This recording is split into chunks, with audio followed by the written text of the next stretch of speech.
Hello friends, welcome back to Haseena diaries. ఈరోజు simple ప్రాసెస్తో chicken ములక్కాడ చిక్కుడుకాయ కర్రీ చేసుకుందామండి. ఫస్ట్ చికెన్లో కొంచెం ఉప్పు పసుపు వేసి ఇలాగా ఫ్రై చేసుకున్నాను. తీసేసి తర్వాత ఉల్లిపాయలు బాగా ఫ్రై చేసి అల్లం వెల్లుల్లి పేస్ట్ ఒకే ఒక టమాటా అండి. ఈ కర్రీ చాలా బాగుంటుంది.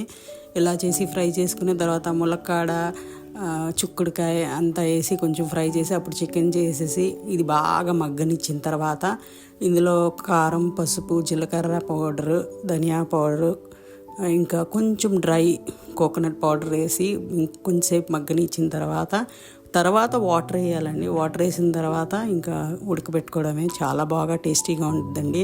ఇలాగ చికెన్ కర్రీస్లో వేసుకొని చేసుకుంటే ఇంకా ఒక ముద్ద ఎక్కువే తినాలనిపించింది. ఇంతకీ మీ రెసిపీ ఏంటండి? రండి కమెంట్ బాక్స్లో మాట్లాడుకుందాం. బాయ్ అండి. ప్లీజ్ నా వ్యూస్ని పెంచండి. బాయ్. Please share, subscribe.